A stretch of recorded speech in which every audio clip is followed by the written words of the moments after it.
everybody. I'd like to call the March 8th meeting of the Equality and Diversity Subcommittee and the School Committee to order.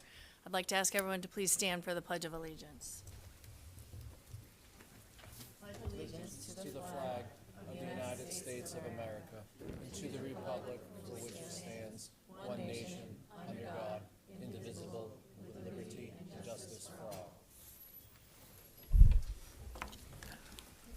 All right, so we're going to start with, we're going to roll call the Equality and Diversity Subcommittee into order first because we have some minutes to approve, and then we'll call the School Committee into order. So I'll start with a roll call. Kelly Bloom.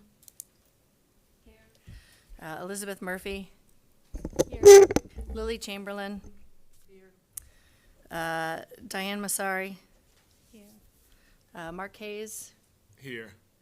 Shelley Scott. Here. Juliana Pamphile. Here. And Jada Walker. Here. And Shannon Jenkins, I'm here. Mr. Tebow could not make it. He's coaching his daughter's basketball team, and they made the playoffs. So that is an excused absence for Mr. Tebow. First, the first item on our agenda, or there's two items and then one notification. First, we need to approve some minutes. We haven't approved our regular session minutes from July 13th, 2021 on August 18th, 2021. So let's start with the first one. Those were attached to the agenda. I will entertain a motion to approve the regular session minutes for July 13th. Oh, I'm sorry. Ms. Amaral, I need to roll call you in because you are also a member of the Equality Subcommittee. Sorry. Here. Okay. I will entertain a motion to approve the regular session minutes for July 13th, 2021. So moved. I have a motion by Ms. Amaral. May I have a second? Second. All right, I have a motion by Ms. Amaral and a second by Ms. Murphy. Is there any discussion on the minutes from July 13th, 2021? Hearing none, all in favor? Aye. Opposed? Abstentions? All right, so that motion carries unanimously. Dr. Gifford is taking minutes for us. Next, I'll entertain a motion to approve the regular session minutes for August 18th, 2021. So moved.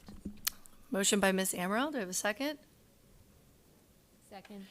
Thank you, Ms. Murphy. I have a second by Ms. Murphy. Is there any further discussion on the minutes from August 18th?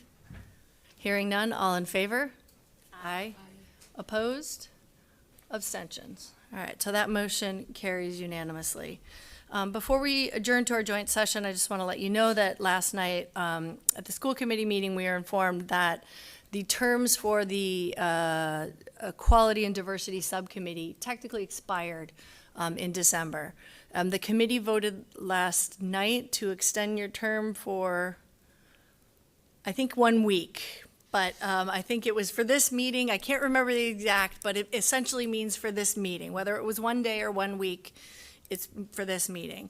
The school committee will be taking up the issue of reappointments or reconstituting the Equality and Diversity Subcommittee at our next meeting. So we would like to ask if you are interested in continuing to serve, it doesn't guarantee that you will be reappointed, that you indicate your interest by emailing Ms. Genther that you would be, if you would be willing to continue to serve or not. Again, that doesn't guarantee appointment, but they've asked for you to indicate whether or not you would like to continue. Is there any questions about that? Okay. With that, then, I will entertain a motion to adjourn to joint session, not to return to open session. So moved. All right, so I have a motion by Ms. Amaral. Look to Ms. Murphy. You going to second for me again? A second by Ms. Murphy. I'm going to ask Mr. Nunes as my parliamentarian. Do I need to roll call that, or is that just a regular? Thank you. Mr. Nunes is our historian / parliamentarian, which we appreciate very much. So is there any further discussion on that? Hearing none, all in favor? Aye. Opposed? Abstentions? All right, so now we will adjourn into the joint session. Next, I will convene the joint session of the Dartmouth School Committee and the Equality and Diversity Subcommittee, and I guess I will roll call the school committee into order. Mr. Oliver. Here. Mr. Nunes. Yep. Ms. Amaral. Yes. Ms. Waite. Yes. And Ms. Jenkins. I am also present. All right, so on our agenda, we have one sort of item, and that is presenters addressing the matter of the Dartmouth logo. We have speakers from the Mashpee Wampanoag, the Pocasset Wampanoag, the Aquinnah Wampanoag, and the North American Indian Center of Boston. All of these groups of people have been given similar instructions, but I will just say them for the record now. Each presenter we've asked to sort of limit to 10 to 15 minutes. They can divide that up as they see fit. For the Aquinnah Wampanoag, we have two different groups here speaking. They will each get 10 to 15 minutes. At that time, after any group has spoken, any of the committee members are welcome to ask any questions of the presenters. I will ask each of the presenters to identify themselves, anyone who is with them, and then we will go ahead and give them time to speak. So, with that being said, are there any questions or comments before we get started? Mr. Nunes. Yeah, Madam Chair, and again, just remind everyone to put their cell phones on silent. Oh, yes, thank you, Mr. Nunes. Please, we do have an audience here tonight, so please make sure you silence your cell phones. I forgot to do that myself, so thank you for the reminder. We have some presenters here with us in person this evening, and we have some presenters who are here with us virtually. And so I'm just going to follow the order as it is listed on the agenda. And I'm not sure there is any rhyme or reason to listing on the agenda, but that's the most rational way to proceed. And so we're going to start with the Mashpee Wampanoag, who I believe are joining us virtually. So I will wait for the... Somebody here. I do know that Shauna is joining us virtually, and so is she here? I don't know, I'm the chairman of the trust. Okay, thank you. I think maybe Shauna is also here virtually, but we will go ahead and allow you to come up to the podium and speak. And I'm looking at Mr. Galashaw sort of to know if Shauna is also here and will be speaking. So we'll just ask you to introduce yourselves. And Shauna is also here virtually, but we will go ahead and allow you to come up to the podium and speak. And I'm looking at Mr. Galashaw sort of to know if... All right, so we're figuring out some technical issues, I believe. But would you please go ahead and introduce yourselves, and we'll allow you to go ahead and speak. First of all, I'd like to say Katapatash to Brian for allowing me to go before him. My name is Dawn, D-A-W-N. My last name is Blake Souza. I am not technically a Mashpee Wampanoag. I'm an Aquinnah Wampanoag, but I am considered an elder of the Wampanoag tribe. I have grandchildren who are Mashpee. I would like to convey a little story, because that's the way we teach. We teach through stories. And this is a true story. I'll make it as brief as possible. Several years ago, I was at the Cumberland Farms in Dartmouth, over there on the corner of Slocum Road. And my 7-year-old grandson, Quetzal, was with me, and my son, his dad. And we were just picking out a few items, and some young ladies came in. And they were acting very strangely. They were whooping and hollering. They had war paint on, and they were dressed, to our horror, in costume. And my grandson said, "Grandma, what are they doing?"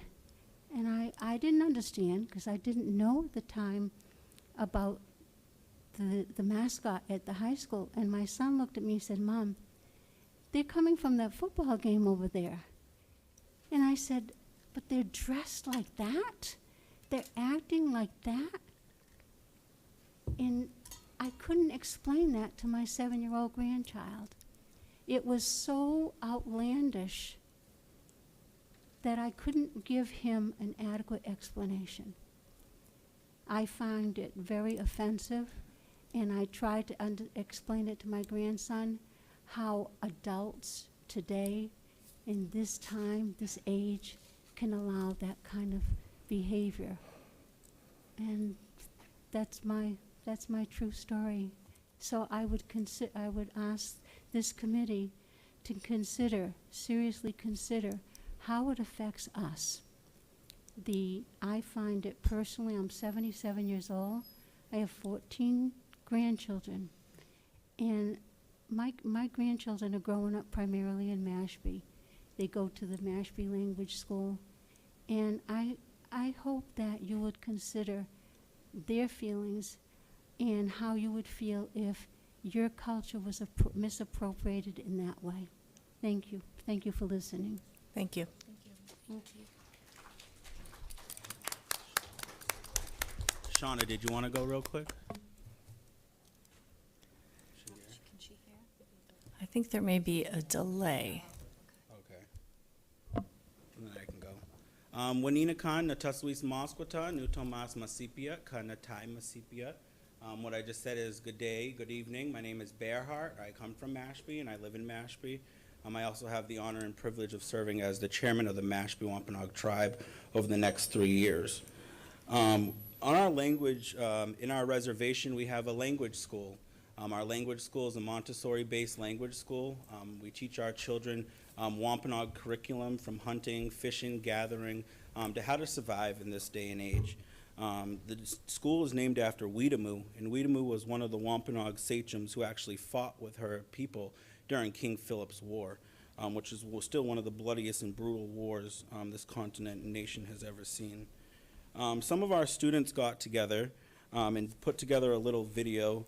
In this video is Patuckwahan Lopes, who's 6 years old, Juliet Greendeer, who is Wampanoag and Ho-Chunk, and then Shaylee Johnson, who is also 6 years of age.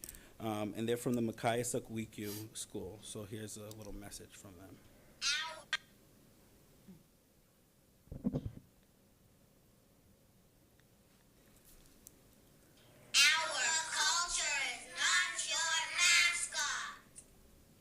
So I feel like it's important that we would be mindful of our youth.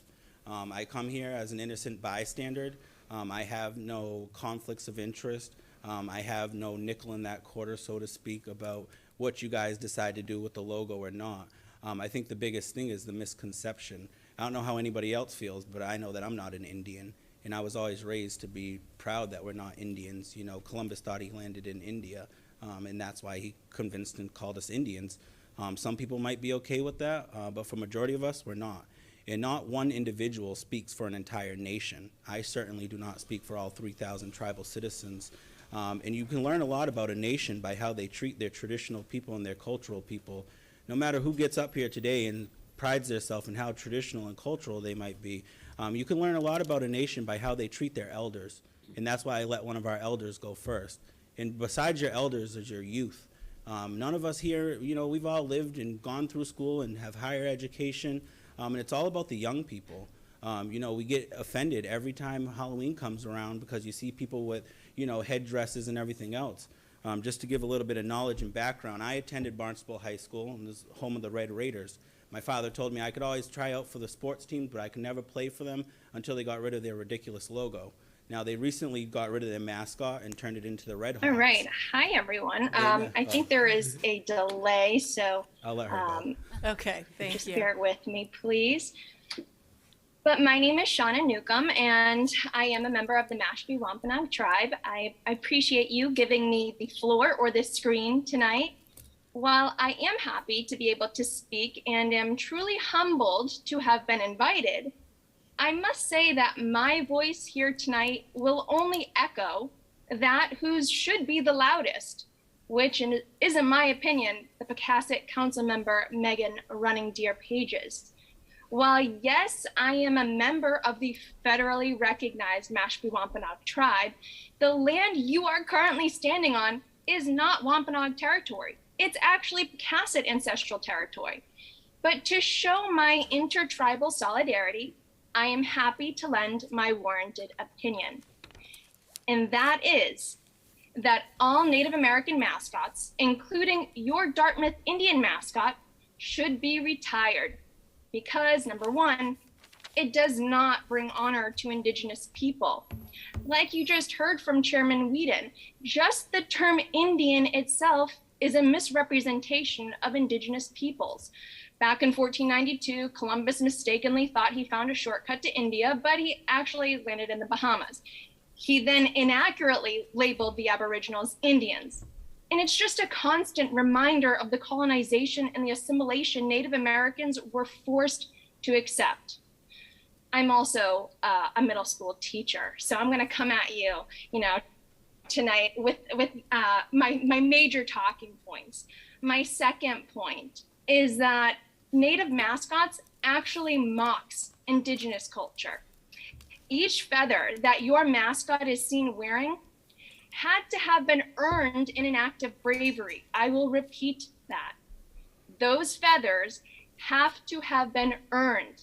To see your students and sports fans freely wearing those feathers on their hats, sports equipment, or other school gear just diminishes the importance and pride behind those feathers, bringing great shame and dishonor to our Native ancestral heritages. And number 3, your mascot perpetuates Indigenous stereotypes. Now here is where I'd like to insert my own personal experience. Because like you've heard, we are storytellers. And so that's how we like to tell stories, to pass on to the next generation. I am a proud 6th grade science and social studies teacher at the Hanover Middle School located on the South Shore of Massachusetts.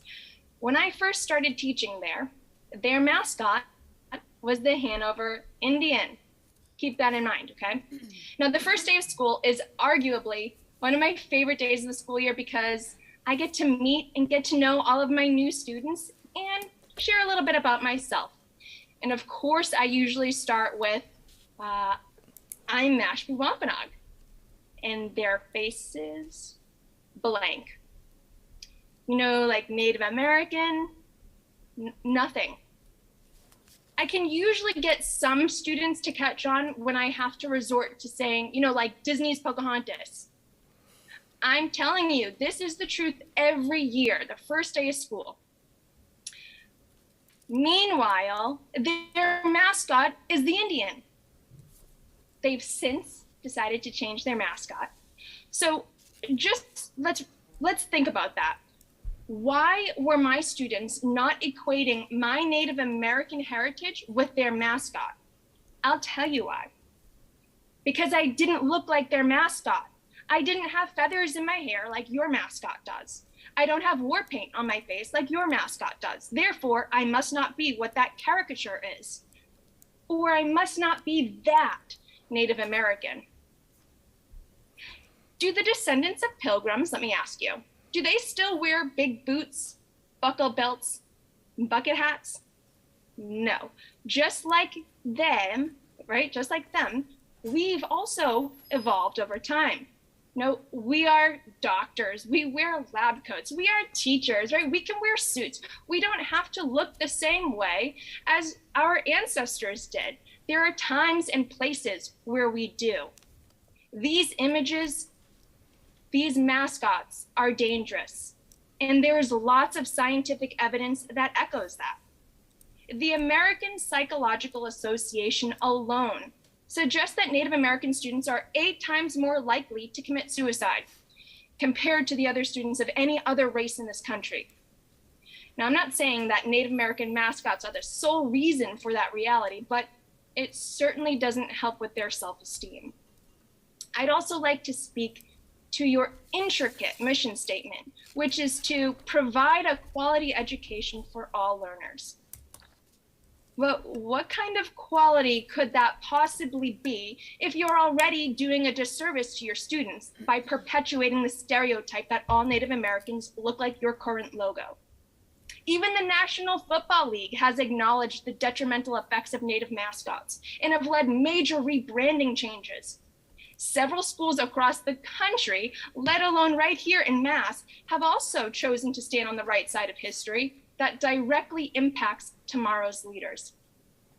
My question to you tonight is, what kind of example do you want to set for your students, for your children, and to any Native American student sitting in your classroom.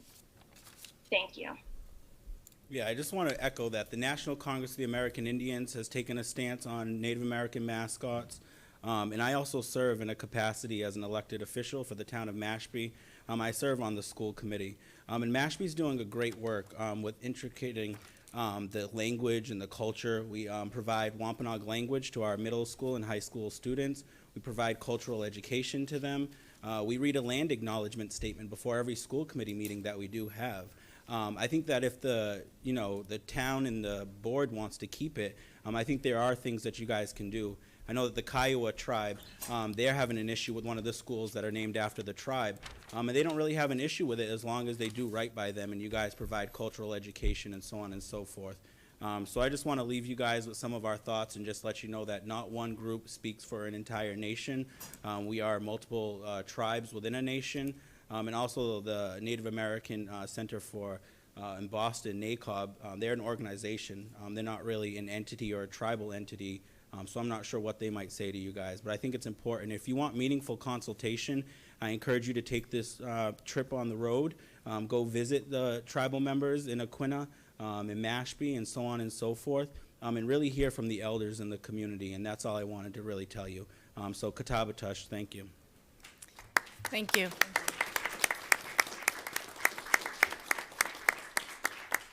Does anybody have any questions for our presenters? I appreciate the chair making the trip down here and taking the time to speak with us this evening, as well as Ms. Newcomb. Thank you very much. We appreciate it. Yeah, just thank you. Yeah. All right, so again, following the order established on the agenda, next we'll ask the Pocasset Wampanoag to come speak, and I know that Megan Running Deer Page is here to speak. Madam Chair? Yeah. If I could also ask, after the speaker, I do have a letter here on behalf of the Pokanoket Nation that I'd like to read and put into the record. Sure, I have letters from other nations. If we're going to do that, I would ask for the same privilege then. That's fine. Go ahead, Megan. Good evening, committee members. My name is Megan Running Deer Page. I am councilwoman from the Pocasset Wampanoag tribe. I stood before some of you in 2019, and here I am again tonight. Historically, Pocasset territory went from Taunton all the way through to Little Compton, which included Old Dartmouth. Present day, we hold reservation land in Fall River, Mass. That borders into Dartmouth on its east side. As a tribe with past and present ties to Dartmouth, we, the Pocasset, are asking that the Dartmouth Indian logo be removed. It is our duty to represent our ancestors who walked this land. I stand here with their strength and will continue to do so. For us, this is about so much more than a logo or mascot. Its use to Dartmouth High School is to symbolize the strength of the sports teams, the warrior strength. We feel the green Indian head doesn't represent who we are, what we have been through, and the challenges Indigenous communities still face, such as homelessness, hunger, and substance abuse. Native people have longed for a day where we are no longer paraded around like mythical creatures, savages, and aggressive warriors. We are a proud people with families, a faith, language, and community. We are still here, and we matter. I want to make one thing clear. This isn't about politics. It's not about woke culture. It's not about dividing the Native community. It's about how the logo makes the people it is supposed to honor and respect feel. It doesn't make the majority of us feel that way. At face value, people might say the green Indian head doesn't look offensive, and others would agree. But what people don't know is what the green Indian head represents to the Native people who have suffered for hundreds of years at the hands of colonizers. It's still happening today. I ask you not to vote out of fear. Let your conscience be your guide. This is a moral issue, and it should be treated as such. Stolen lands, genocide, ethnic cleansing, slavery, forced relocation, sanitizing our history are some of the words that come to mind when I think about what Native Americans have endured for over 400 years. Old wounds and new run deep, many reaching back into generations. The only people that should have a say on this matter are Natives. Current research shows that Native mascots lead to lowered self-esteem, lowered community worth, and increase in negative feelings for Native American students. Research also suggests that Indian mascot supporters engage in stereotypical attacks, allege that anti-mascot people are overly sensitive, and deny that Native people experience racism.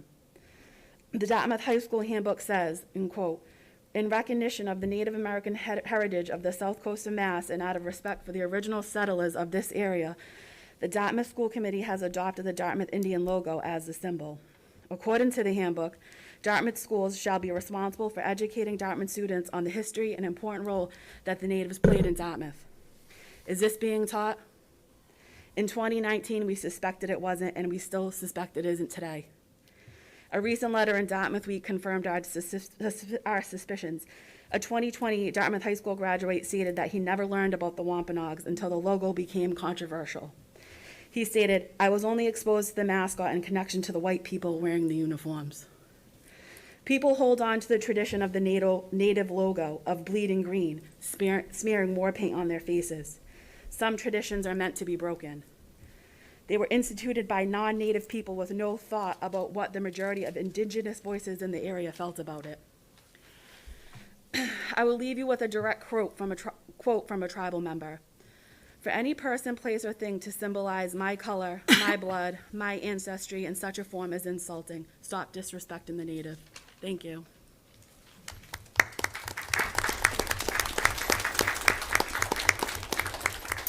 All right, so Mr. Oliver has indicated he would like to read something into the record. Go ahead, please. Thank you, Madam Chair. I'd like to enter this letter onto the record from the Council of Clan Chiefs, Pocasset Wampanoag Tribe of the Pocasset Nation.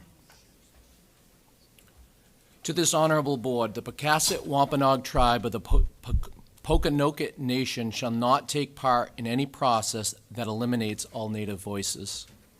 The issue of the Dartmouth, Mass. Mascot Bill, currently under open meeting status, is a very important subject to all. It has drawn much attention over the years and has been a very painful and important matter. The Council of Chiefs has not made any statements to this matter before discussion to the public.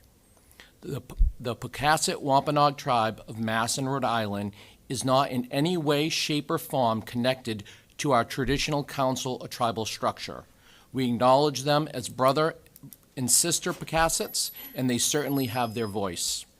We, however, have taken the time to speak with an Aquinnah Wampanoag tribal member who has been an integral part of this important matter. We discussed the factor of this emblem being made by an Aquinnah tribal member years ago as a revamped, more specific representation of Eastern tribes.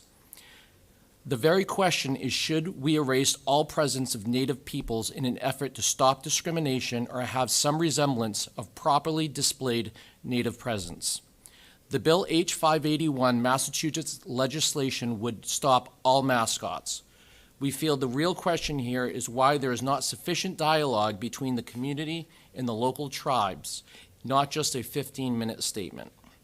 We have been in discussion with the band of Chappaquiddick Wampanoags, whom also reviewed the mascot issue. The decision of why the mascot should go is a very deep issue that requires much dialogue than this. It is very hard to erase the design made by a fellow Aquinnah Wampanoag without starting a war between the feelings of all tribal people. This is unequivocally the land of the Pocasset people, but we all share a common interest. The Pocasset, after a brief discussion, do not want to go against a design of a fellow Wampanoag. We, however, feel there should be much more dialogue on this matter and a resolution to collectively let all local tribes say their piece. Let us make an effort to bring unity to this important issue. Council of Clan Chiefs, Pocasset Wampanoag Tribe of the Pocasset Nation, by Chairman and Vice Chairman George Spring Buffalo Spring, Darrell Black Eagle Jameson, Justin Singing Bear Lion, Robert Wandering Buffalo Kelly, Dwayne Ossaquin Shepherd. Thank you. Thank you. Are there any other questions or comments from the committee? I will just note that I did receive requests to enter several letters into the record. I had not received authorization. I didn't know that we were going to do that, so I just want to know that there is a letter from Cheryl Tony Hawley, the Songquit of the Nipmuc Nation. As humans living among the many communities in the Commonwealth, we would prefer to speak and reason with townspeople about the harmful effects of their school mascot. Unfortunately, our voices are not heard. Alma Gordon White Sky of the Chappaquiddick Wampanoag. Anytime a school sports team plays a game against a school with an offensive mascot, they experience demoralizing racial prejudice. Native American mascots in sports are not educationally sound for Native American and non-Indigenous youth. I received a letter also from Ms. Melissa Harding Ferretti, chairwoman of the Herring Pond Wampanoag tribe. The fact that racist ideas about Native peoples in Massachusetts are deeply ingrained and are reflected in sports teams' mascots should not have to be explained in 2020, especially since Native activists and educators have worked so hard and for so long to educate other Americans about this. So those are letters that I received. I want that reflected in the record as well. At this point, the next set of speakers, does anybody have any other comments or questions? We have two different groups from the Aquinnah Wampanoag. It's my understanding that Mr. Carney is going to be speaking on behalf of Aquinnah Wampanoag, who would like to speak on behalf of the logo. Is that you, Mr. Carney? Yes. Please, I would welcome you. We respectfully request to go second, if that's okay with That the is, chair. I believe that should be fine, yeah, Thank you. absolutely. I'm just looking, Mr. Galashaw is behind us, he's our tech person. Is Mr. Lopes here? Okay, Mr. Lopes is a member of the Aquinnah Wampanoag and has asked to speak to the committee, and I believe he will be appearing virtually soon.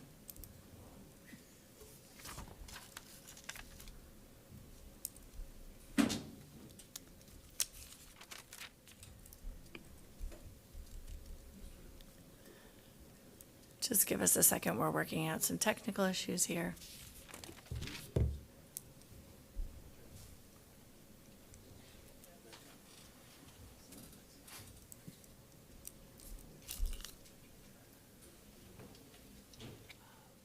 Hello, everyone.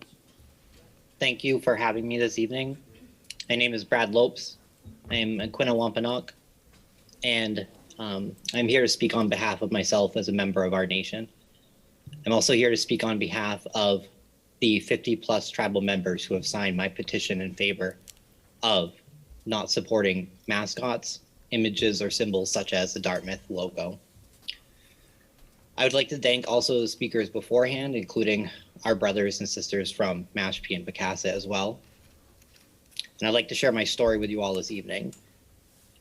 As a member of the Wampanoag in Aquinnah, I have spent, unfortunately, part of my life away from our people, but I have spent part of it in environments that are similar to Dartmouth and other places as well. I'm a public school teacher. I spend a lot of time working with students. I spend a lot of time working with educators. I also do professional development for educators too. However, how I got to this place took me a while. I was a graduate of Skowhegan High School in Skowhegan, Maine, far away from my homeland. However, like Dartmouth, we were the Skowhegan Indians. We also had a logo, symbol, whatever semantics you want to use to call it. And this particular image was also historically accurate in some way, shape, or form. However, it didn't stop it from being misinterpreted, misrepresented, and used as a weapon. It became weaponized over time.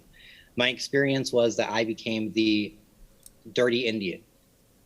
I became insulted. I was bullied excessively by my non-native peers, especially being one of the only non-white students in the school. I was often subject to many taunts at particularly prep rallies, such as war whooping, which you see consistently still at Kansas City Chief games in the NFL, despite its disgusting nature. I was also privy to students asking me to be the mascot. I am not an object. I am a human being. I am not a mascot. I am not a symbol. I am not a logo. I breathe the same air as you all, and I bleed the same blood. However, that did not change my experience in high school. It just led to further torment. I was asked to bring, quote unquote, my headdress to school so that kids could see it. As Shauna mentioned earlier, not only is that a misappropriation, misidentification as well, but it is also a horrible misuse of Native culture I am coming to you all today to also, as a teacher, think about the kids. Now, this won't be every kid, but there are many tribal kids who will feel impacted by this, whether they are attending Dartmouth or not. We will also have non-Wampanoag students as well, and it may impact them negatively. And there is behavior that non-tribal students may pick up that could also be seen as bullying, intimidation, and adding to stereotypes. For example, I remember vividly opportunities where other sports teams would actually burn our mascot. And I remember seeing a Native person hanging and being lit on fire. And that has a powerful impact on you because that is you. You see part of yourself in that process, despite not being that object. And it also has a negative impact on educators. Right now across the country, what we're seeing is a teacher shortage and problems with retaining quality educators. And I mean high quality educators, educators who use empathy and understand kids and their development across time. And unfortunately, having a Native American logo such as that at Dartmouth, I believe would actually lead to a lack of BIPOC teachers, Black, Indigenous, people of color. And I believe it would also struggle to retain these teachers if they do choose to be at Dartmouth. And I say that as a Native teacher. I believe it also has a negative impact on adults in the community because what these symbols sometimes do is they start to actually blend authentic aspects of communities together, and they confuse them with symbols. For example, despite this being an object, it has become confused with nostalgia, with pride, with identity, and they reinforce stereotypes. And we are not products, we are not objects. We are a living, breathing culture of people. We speak our own language, and we have many of our own practical customs and ways that we've been practicing for thousands of years. I would also encourage Dartmouth not to move in the direction of keeping the logo because I fear it will damage your relations with other Indigenous nations across Massachusetts. I believe that it's very important for schools to recognize whose land they're on and to develop authentic relationships with these people. And I believe that earlier today, Brian Whedon shared a great example of that with the Mashpee School. I believe that Mashpee offers a prime example for how to have an authentic relationship with Indigenous people. I would also encourage you to look to the state in which I currently reside, which is Maine. Yesterday was the anniversary of the 3-year ban of mascots in the state of Maine. And the Wabanaki people are still here. They do not need a mascot to represent them. They do not need a symbol. They do not need an image. They are still here. And their culture and history are brought directly into the classroom because of LD 291, which is a state law that requires schools to teach Wabanaki history. That is how you provide some sort of honor to Native people, some sort of respect, as you will actually form authentic relationships. And I believe that Dartmouth has this ability, and I would encourage Dartmouth to do this. You know, despite the fact that throughout our history, we may have been fierce fighters, we were more than just fierce fighters, and we should be known for that. A mascot is sometimes judged by those around it or the symbols around it, and they are often inspired on single stories. And the single stories will only reinforce stereotypes. Also, I would encourage you all to move away from any narratives that have to do with erasure, because I feel that this is strongly a logical fallacy. And if this is true, a symbol is not the solution, education is. It's something that I want you all to strongly consider. Even today, I worry that if Dartmouth chooses to keep the Indian logo, it will simply be a Pyrrhic victory. And it will come down eventually, only because it is archaic. Most depictions of Native people are in pre-19th century context. If you look at the research, that's what it suggests. We are modern people. And every symbol like this, no matter where it comes from, no matter where it originates from, unfortunately reinforces the stereotype of the quote unquote dead Indian that scholar Thomas King quotes. We saw it with the Land O'Lakes butter, changing their imagery, and we're going to continue to see it. You will also notice, referencing my comment earlier about fierce warriors, that in the US military, there are often the use of Native names, Tomahawk missiles, an Apache helicopter. Again, these reinforce stereotypes. We are much more than warriors, as much as we are proud of that. I would also like to encourage you as a member of the Aquinnah Wampanoag tribe to talk to more of our general membership. Our tribe has a diaspora. Being an island nation, many of our youth are actually off island. Many of our youth cannot afford to live on the island. And because of this, we are spread all out, all over New England. There are some of us here, there are some of us there. I was born in New Bedford and my parents planned to live in Dartmouth. Unfortunately, that plan did not work out for them. And so I would encourage you strongly to listen to these other members, including the 50+ Aquinnah Wampanoag members that I am representing tonight as well. I am not an elected official, and I have worked hard to try to gain the trust and consent of the group that I am representing tonight. And I would just like to encourage you all to do what's right and to move away from this so that you can be proud of your community and so that you can celebrate your community and we can celebrate it together. Thank you for allowing me to talk tonight. I appreciate this immensely. Thank you, everyone. Thank you. Does anybody have any questions? Just I think thank that's you. good, since he's no longer here, so thank you. All right, so Mr. Carney, if you would like to join us. And I believe you have some other people that are going to be with you, if you wouldn't mind I do. introducing them as well. Thank you.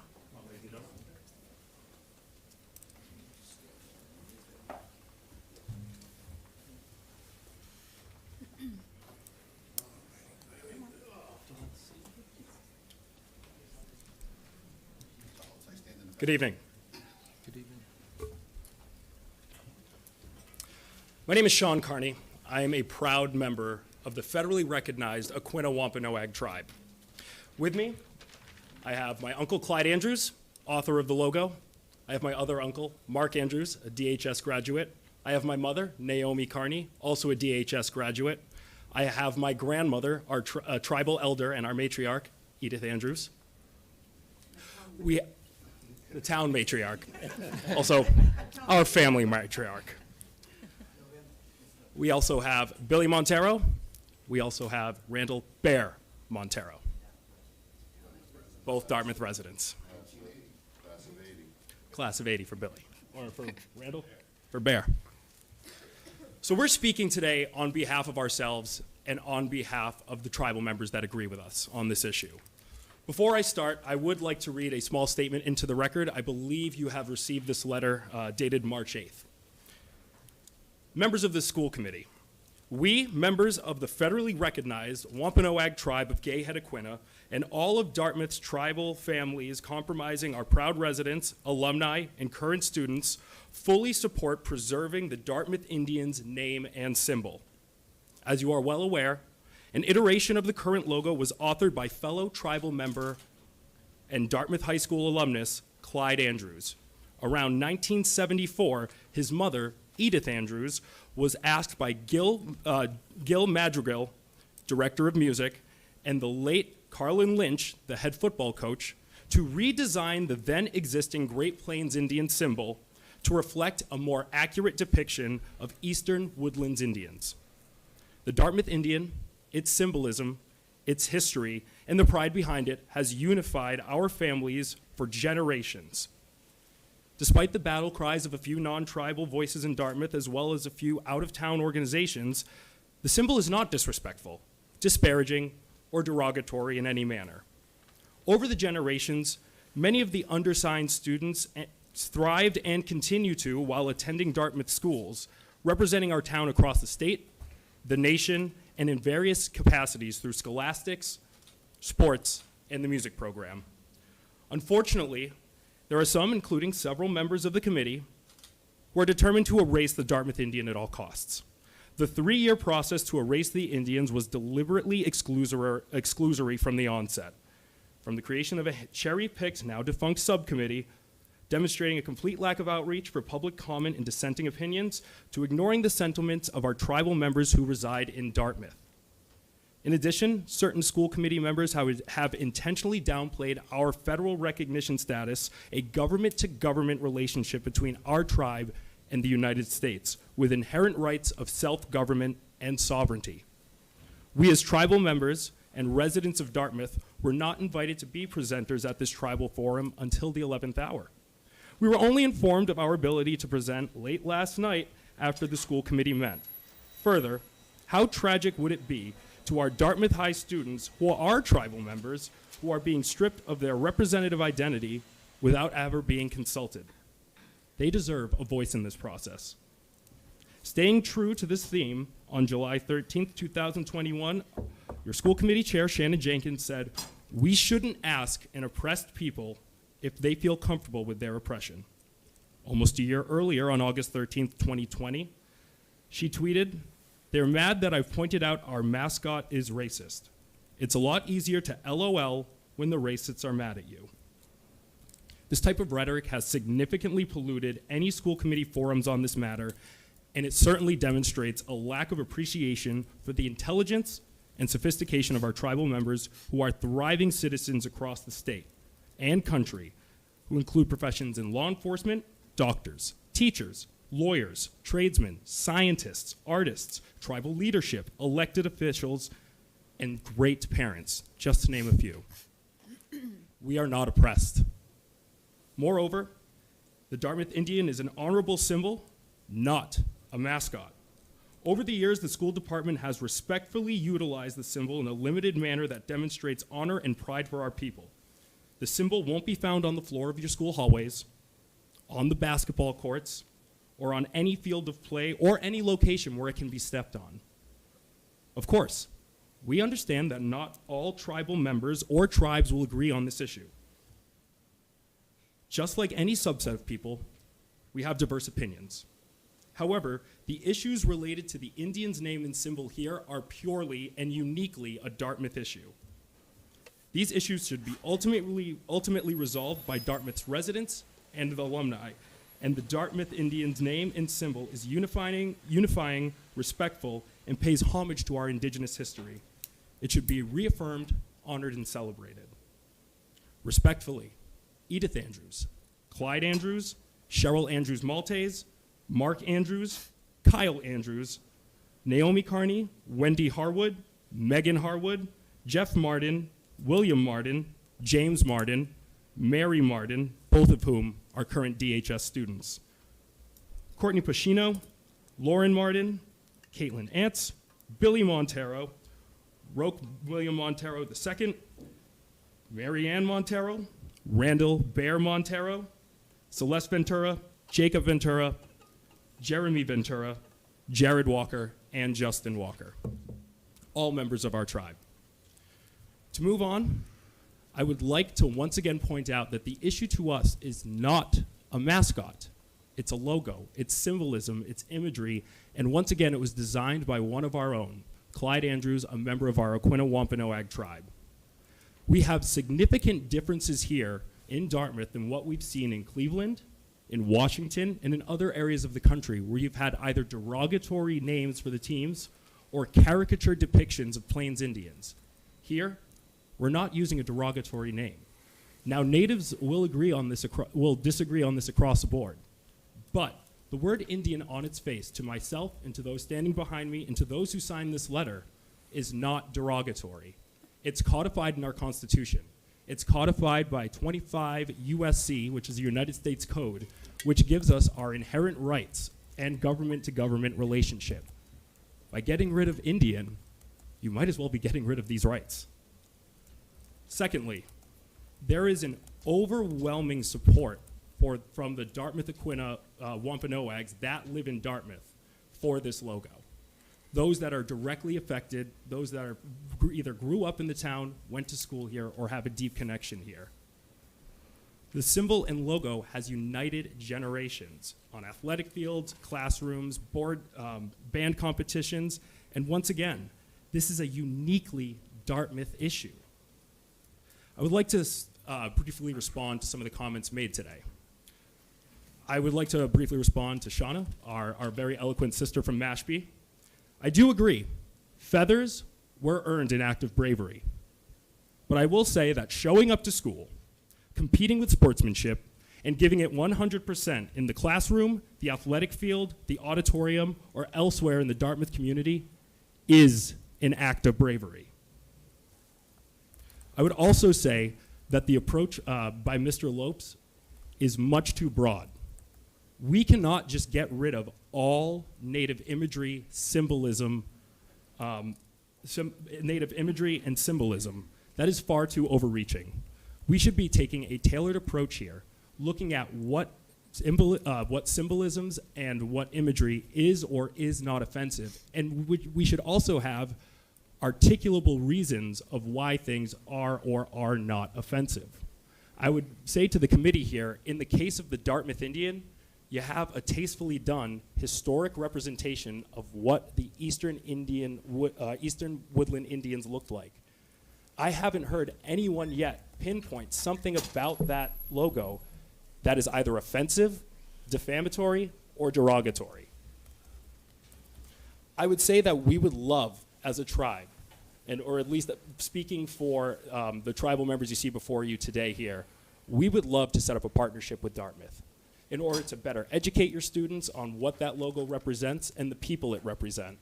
We would love that community to tribal government relationship. We would love to see that happen. We would love to educate your students.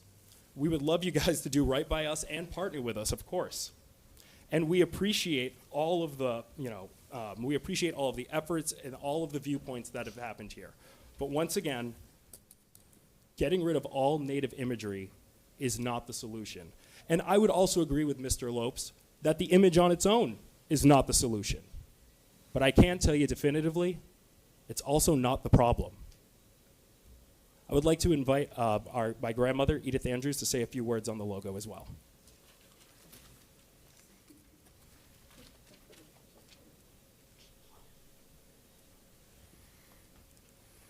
Good evening. I'm also a town meeting member. And when we had hired Gil Madrigal, and I told him that the imagery of the Indian was not of our area, because it was Indian in full headdress. And so that's when he said, well, Edith, you tell me how it should be. And so I said, well, we are the Eastern Woodland Indians. So I went home and I had my son Clyde draw an image of the Eastern Woodland Indian. And that's how come that came about, because Colin Lynch and Gil Madrigal agreed, because that would be on everyone's uniform, the logo that should be representing our people in this area. So that's my story. And I just hope that we can keep our symbolism there, which is not a symbol, but it's an icon, because everybody's too eager to erase the Indian, because I think there's a pattern going on, because right now, everybody wants to think that they stepped on this land and there was no one, because of the fact that we are called the people.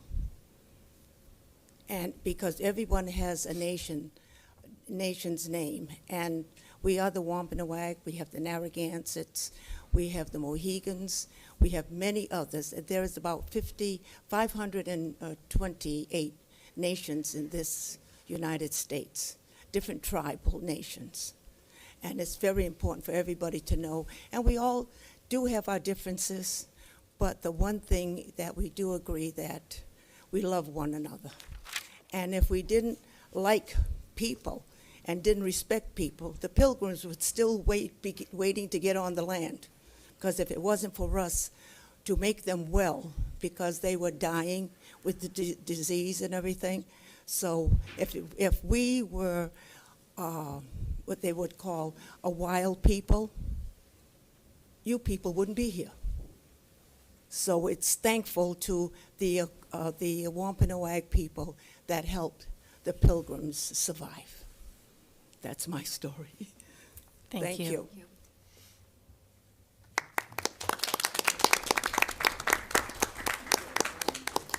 Thank you very much for your time. Thank you. Does anybody have any questions before Mr. Carney leaves the podium? Thank you. I'd just like to set the record straight that I apologize if the invitation was not extended to you until last evening. On the 24th, we set the date for this meeting, and I asked my committee for help. I emailed Mr. Oliver on the 27th and asked him to reach out to the Aquinnah Wampanoag. So there was an attempt to reach out earlier. I apologize if that was not communicated to you, but we did try to start that ball rolling, and I believe Dr. Gifford and Ms. Genther reached out to the chair in early February. I apologize if it was not conveyed to you. I just want to make sure that there was not an attempt to exclude the tribe from presenting here, and we did make some attempts to reach out. Madam Chair, I would like to just say thank you for correcting that for the record here. Thank you. Thank you.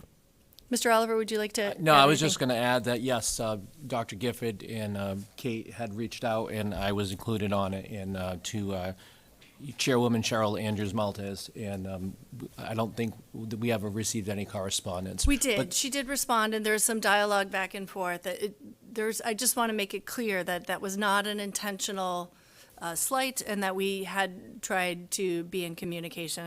And apologies for that not getting conveyed to you. I appreciate that, Madam Chair. Thank you. Thank you.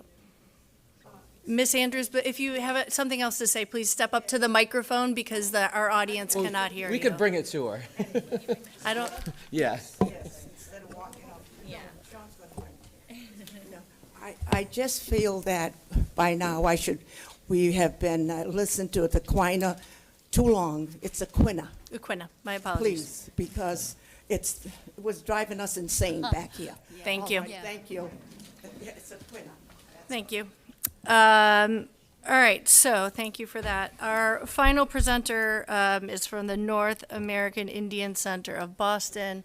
I believe he will be presenting virtually, and it will take us just a second to get Jean-Luc up on the screen.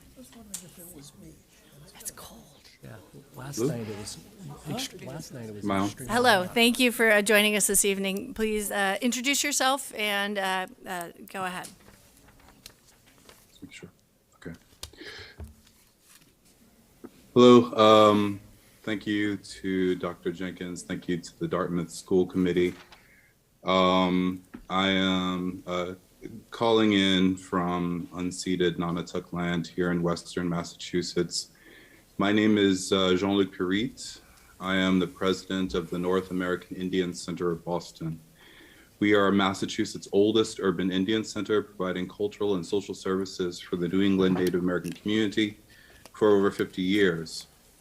And as a matter of the purpose for us being here as an urban Indian organization in 1976 by Executive Order number 126, Massachusetts Native Americans, signed by Governor Dukakis.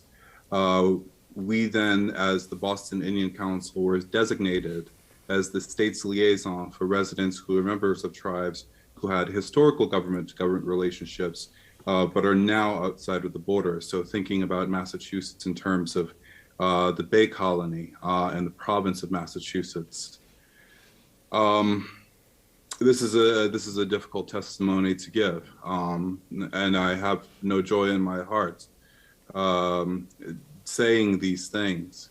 But on July 2020, in a letter to Roger Goodell, the commissioner of the National Football League, a letter which was signed by North American Indian Center of Boston and the United Southern and Eastern Tribes Sovereignty Protection Fund, demands were laid out for the Washington football team to eliminate any and all imagery evocative of Native American culture, traditions, and spirituality from their team franchise, including the logo.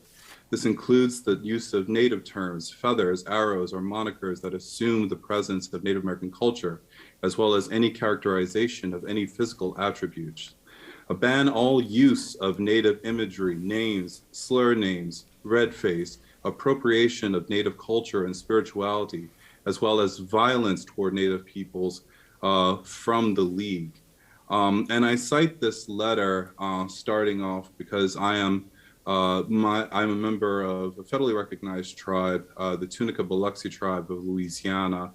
We are part, as a tribe, we are part of the board of directors for the United Southern and Eastern Tribes Sovereignty and Protection Fund, along with the federally recognized tribes of Massachusetts. I wanted to also talk about the authorship of the current iteration of the Dartmouth High School logo. As a matter of fact, dating back to 1937, a highly resonant image was on the jerseys of teams from Dartmouth College in New Hampshire. And it was actually in 1971 when Native Americans at Dartmouth wrote out demands stating that we Native American people affirm our belief that the United States is not a monolithic society, but a pluralistic society.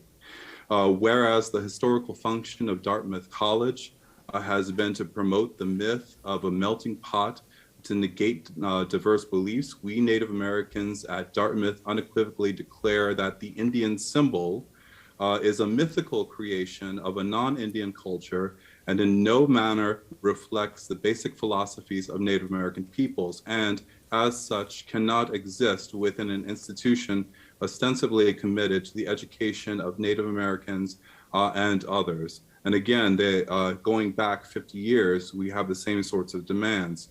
Athletic teams shall refrain from the use of Indian as a mascot. References to athletic teams as the Dartmouth Indians or any allusion thereof must cease. Dartmouth cheerleaders, bands, students, and alumni must cease the use of wahoo in the Dartmouth on the warpath cheers. I wanted to also call into mind, because we're talking about either removing the symbol, but then also in a recent article, Clyde Andrews said that if the logo was to be removed, that the expansion of Native American history within curriculum would be a reasonable solution. And I agree with him very much so.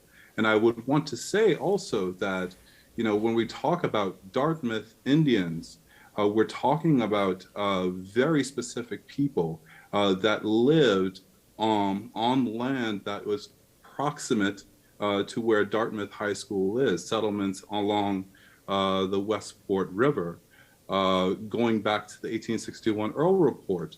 Having no common lands or common fund, these Indians have escaped the special paternal care and guardianship of the state, and relying on their exertions and mingling with the general community, then those on the plantations are above all average Indians in civilization, general intelligence, and the enjoyment of the comforts and privileges of social life.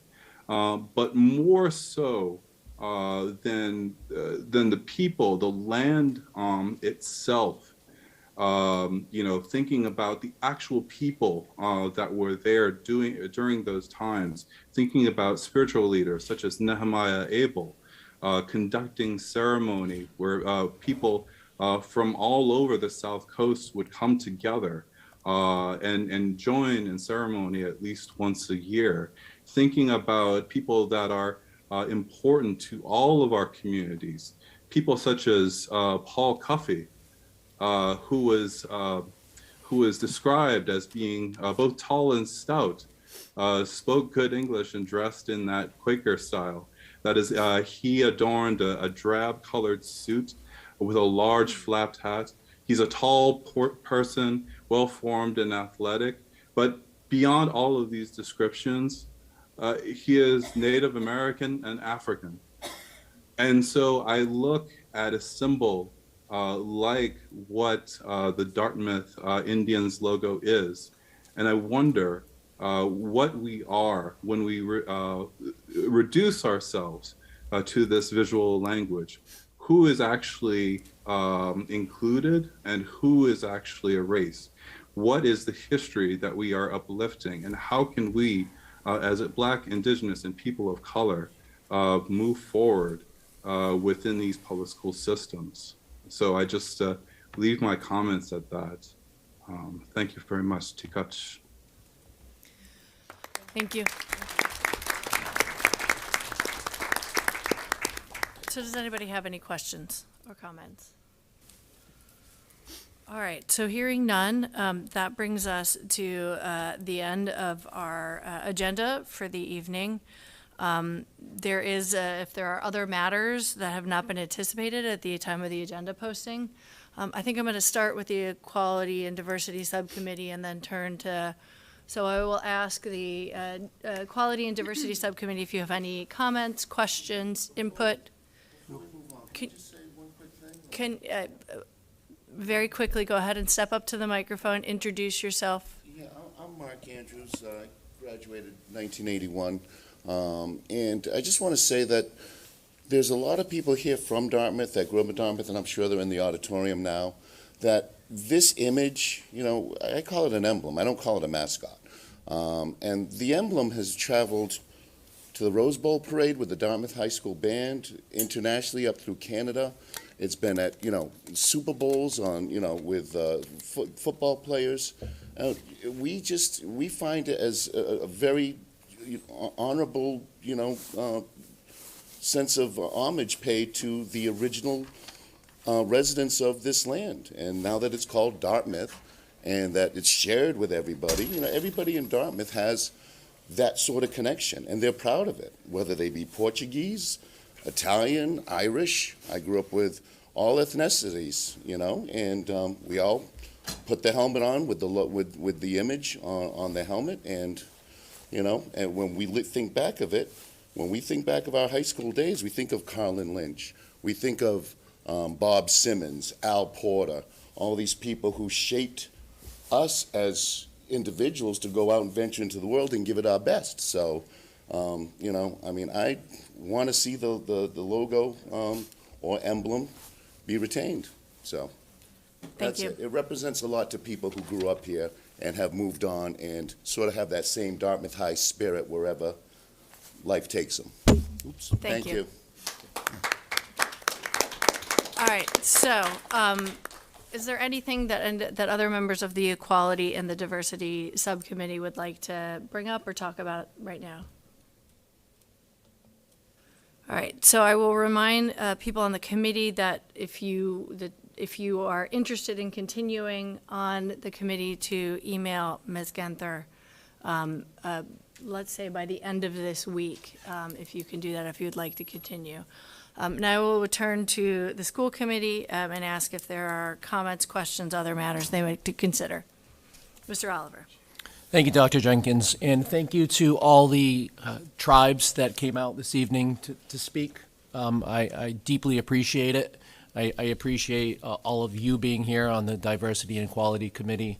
And thank you to Dr. Jenkins, Dr. Gifford, and everyone at the school department for putting this night together. I think it's deeply important to this community and deeply important to these committees as well, that we finally had a chance to hear from tribal members across this area and across the region.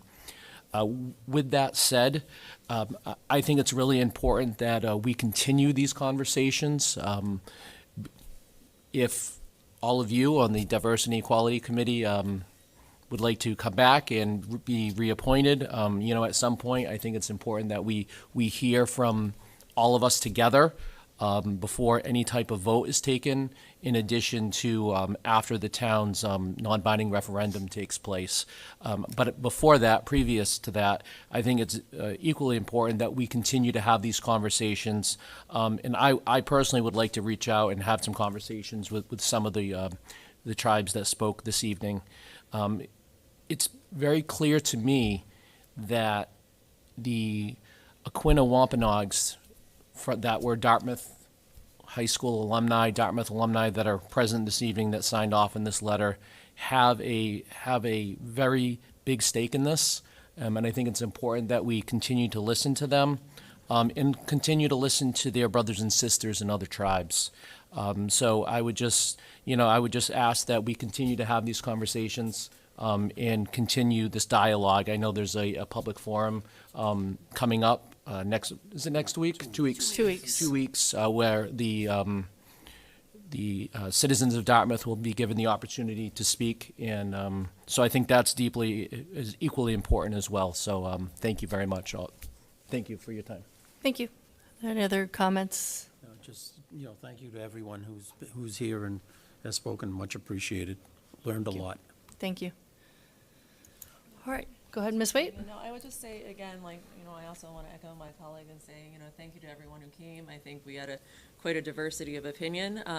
I do think that it's important as we continue in this conversation, we do continue to work together. We certainly have two different issues. One is, around the continuance of the logo and the name, and then there's a separate issue about really engaging in thoughtful education, and that's I think, if you listen to all of the groups that came up in all the nations, that is a continuing theme that, we really need to honor that relationship and continue that relationship. So, what a decision is made around this one component, continuance of that relationship, and really going through an honest, thoughtful exploration of our history, which may be, the good, bad, and the ugly, I think is a really, really important thing that we progress together. So, to your point, Mr. Oliver, I really hope that we can continue those relationships, and, this is meaningful. And I think I hope we continue to do more. So thank you, everyone. Yeah, I would agree with Ms. Waite, and I'm particularly eager to talk to Chair Whedon about the materials that they've used with the Mashpee School District.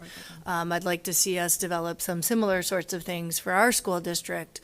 Obviously, it's going to be different because of we're in a different place, but I think it's a very important point that regardless of the decision about the logo, or that second issue not be dropped, and that we continue to move the ball forward on that issue. I think it's important, and I know you've been looking into sort of where we are doing this, and I think we may be in disagreement on issue number 1, but I think it's safe to say that we're all in agreement on issue number 2, that we want to continue moving forward with that and doing better on that issue.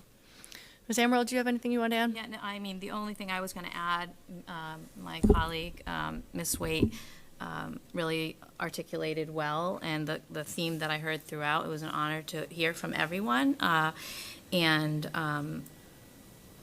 it was a good evening. I'm really appreciative of the opportunity to hear from everyone. And, that common theme and exploring what Mashpee has done in terms of really ingraining that into their curriculum and digging deep into, that piece of it. But I just butchered what how Mary eloquently articulated it. I agree. Thanks. I have my days. Thank you. So if there's no further discussion or comment, I will just note that the next meeting of the school committee is, I'm going to get this wrong, and I know Mr. Nunes will correct me if I'm wrong, the 21st? Yes. And on the 21st, we will have a discussion about this committee. We are also having public comment on the 22nd, 2 weeks from tonight. That will be in the auditorium. I will also say to the committee, regardless of the decision that we make on the 21st, that forum is open to all members of the public. So I will invite you to attend that regardless, as well as what we decide on the 21st, as well as other members of the community. That having been said, I think I need a motion to adjourn from everyone. I can do it. Thank you, Mr. Nunes. So I will entertain a motion to adjourn the joint session of the Dartmouth School Committee and the Equality and Diversity Subcommittee. So moved. All right, I have a motion by Mr. Nunes, a second by Mr. Oliver. We all get to vote on this. All in favor? Aye. Opposed? Abstentions? Hearing none. Thank you, everyone. Thank you for our speakers. We deeply appreciate you coming. Have a good evening. Thank you, Dr. James.